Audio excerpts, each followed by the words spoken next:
Imagine Language two capacity. babies born on the same day. Shared human capacity. Universal language capacity. Their brains begin with the same remarkable ability to learn language. Yet one may grow up speaking English. Another may speak Vietnamese, Arabic, or Swahili. Same species. Different voices. Today, humans communicate through more than 7,000 living languages. Some sound closely related, while others seem completely unfamiliar. But our distant ancestors once lived in much smaller, connected communities. So how did human speech divide into thousands of different languages? Did they all grow from one ancient language? And why do languages continue changing, even while we speak them? The answer begins with migration, isolation culture, and countless small changes. Every word carries a journey, and every language preserves part of the human story. Language predates written history. Words leave no fossils. Nobody knows exactly when the first true language appeared. Our ancestors communicated with gestures, expressions, and meaningful sounds.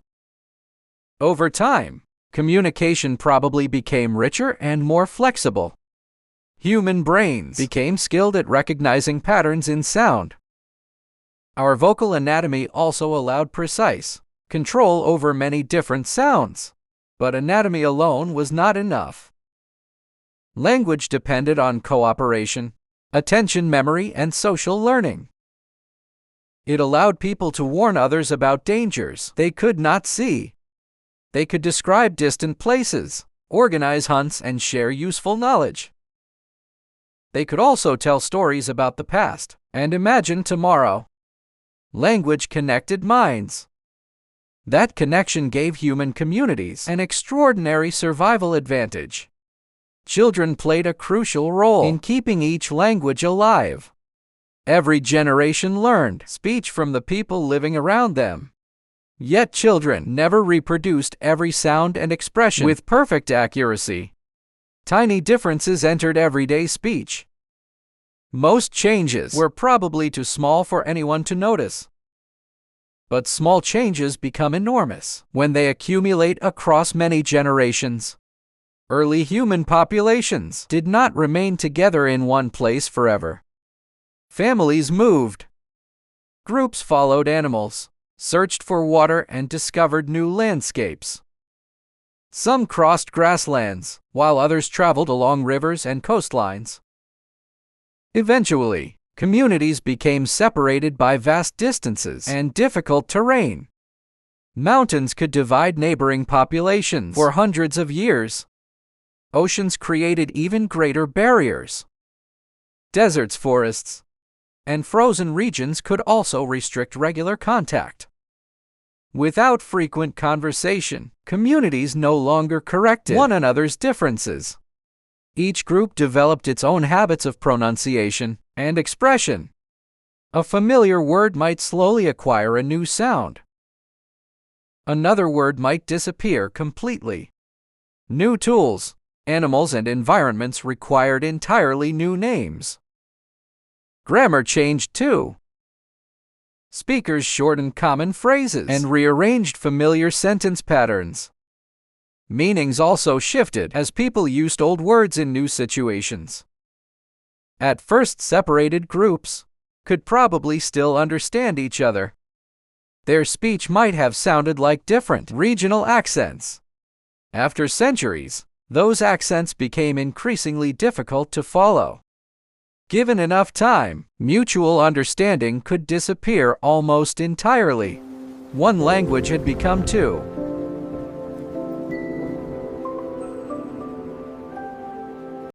Then those two languages could divide again. The process resembled branches growing from an ancient tree. Each new branch carried features inherited from an earlier form. This branching happened repeatedly as humans spread around the planet. We can watch similar changes occurring today. Grandparents sometimes use expressions that sound old-fashioned to younger listeners. Teenagers constantly invent slang, shorten phrases, and reshape familiar words. Technology creates vocabulary that previous generations never needed. Pronunciation can change without any official decision. People naturally copy speech patterns associated with friends and admired groups. They may also avoid patterns linked with outsiders or lower social status. Slowly, personal choices become community habits. Those habits can eventually become accepted rules. Nobody controls the entire process. Dictionaries record language, but they rarely freeze it permanently. Even strict grammar lessons cannot stop ordinary speech from evolving. English spoken 500 years ago sounded very different from modern English. Precisely the same. The essence endures. Many common words had different meanings, spellings, and pronunciations. The same pattern appears in languages throughout the world. Change is unavoidable. However, languages do not all change at the same speed. Frequent contact can keep neighboring speech varieties relatively similar. Strong isolation often allows differences to grow more rapidly. Population size, education, media, and migration also influence the pace. Sudden historical events can transform speech within only a few generations. Yet change usually feels invisible to the people experiencing it. They are simply speaking normally. Only later do historians recognize how far the language moved. Today's casual expression may become tomorrow's standard grammar. Linguists group related languages into families. A language family contains languages descended from a shared ancestral language. English belongs to the Germanic branch of the Indo-European family. It shares distant ancestors with German, Dutch, Swedish, and several others. Spanish, French, Italian, Portuguese, and Romanian developed largely from spoken Latin. Their similarities are not accidental. Common words and grammatical patterns reveal their shared history. Vietnamese belongs to the Austroasiatic family, alongside Khmer and related languages. Mandarin belongs to the Sino-Tibetan family. Arabic belongs to the Afroasiatic family. Africa, Asia, Oceania, and the Americas contain many additional language families. Some families include hundreds of distinct languages. Others contain only a few surviving members. Linguists compare basic vocabulary, sound patterns, and grammar to identify relationships. Regular sound changes provide stronger evidence than a handful of similar words. Coincidence can create misleading similarities. Borrowing can make unrelated languages appear closer than they truly are. Careful comparison helps researchers reconstruct older forms that were never recorded. These reconstructed ancestors are called proto-languages. Proto-Indo-European is one famous example. Nobody recorded its speakers, but their linguistic fingerprints remain visible today. Still, the language tree is only a useful model. Real languages often exchange words and features across neighboring branches. Their histories can resemble tangled networks as much as tidy trees. Human movement constantly reconnects communities that were once separated. Trade brought speakers of different languages face to face. Merchants needed words for products, measurements, money, and unfamiliar customs. They borrowed whatever worked. English borrowed heavily from Norse, French, Latin, and many other languages. Vietnamese vocabulary reflects long contact with Chinese, French, and neighboring cultures. Borrowed words were often reshaped to fit local pronunciation. After several generations, they could feel completely native. Conquest spread languages even farther. Empires carried their administration, religion, education, and vocabulary across huge territories. Latin expanded with Roman power and later developed into several Romance languages. Arabic spread widely through conquest, commerce, scholarship, and religion. European colonial expansion carried English, Spanish, Portuguese, and French worldwide. These expansions rarely erased local languages immediately. Instead, communities became multilingual and mixed elements from different linguistic traditions.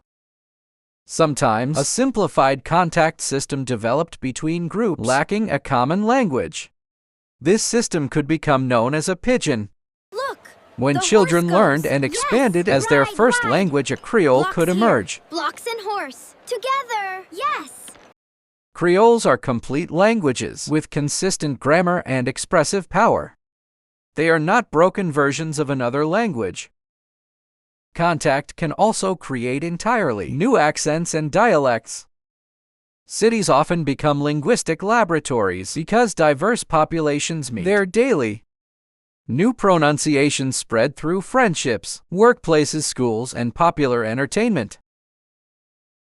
Language separation and language mixing therefore happen at the same time. Humans pull speech apart. Then human contact brings parts together again. The boundary between a dialect and a language is surprisingly complicated. Two speech varieties may be different, yet remain mutually understandable. Other varieties may be called one language, despite major communication difficulties. Politics often influences the label. A government may promote one variety through schools, media, and official documents. That variety gains prestige and becomes the national standard. Regional forms may then be dismissed as incorrect or less educated. Linguistically, however, every natural dialect has complex and systematic rules. No community speaks without grammar. National identity can unite several dialects under one recognized language. Political separation can encourage similar dialects to claim different language identities. Therefore, language is never purely about words. It also carries belonging, memory status, and power. Writing adds another layer of confusion. Spoken language existed for thousands of years before writing appeared. Writing is a technology for representing language, not language itself. One language can use multiple writing systems. Different languages can also share the same script. Changing an alphabet does not automatically create a new spoken language. It simply changes how speech is recorded and transmitted. Not every human language is spoken aloud. Sign languages use movements, hand shapes, facial expressions, and physical space. They possess their own vocabulary and grammatical structures. They are not visual copies of nearby spoken languages. American Sign Language and British Sign Language are different and not mutually intelligible. Sign languages can also develop regional accents and change across generations. Their diversity proves that language belongs to the brain, not merely the voice. Children are prepared to learn whichever language surrounds them. A baby is not born knowing English, Vietnamese, or any other specific language. Early in life, babies can distinguish an enormous range of speech sounds. Their brains gradually specialize in the patterns they hear most frequently. They discover word boundaries, grammatical patterns, and social meaning through exposure. No baby needs formal grammar lessons to begin this process. Our shared biology makes language possible. Our shared biology makes language possible. Our different cultures determine which language each child learns. Unfortunately, this cultural diversity is shrinking. Many communities are shifting toward languages offering greater economic or political opportunity. Children may stop learning the language spoken by their grandparents. Within several generations, a language can fall silent. When that happens, Humanity loses more than a collection of words. Songs, oral histories, ecological knowledge, humor, and unique ideas may disappear too. Communities around the world are now recording and revitalizing endangered languages. Schools' digital archives and local media can help younger speakers reconnect. Meanwhile, global languages continue spreading through migration, entertainment, and the internet. Translation technology makes communication across languages faster than ever, but convenience does not automatically erase identity. People often use a global language while preserving their mother tongue at home. New dialects will continue emerging wherever communities create shared ways of speaking. The future may contain fewer languages, but linguistic difference will not vanish. We keep changing language because we keep changing ourselves. Every migration leaves an echo. Every encounter adds something new. Our languages sound different because human history followed thousands of different paths. Across the waters, our voices travel. Together, those voices tell the unfinished story of our species.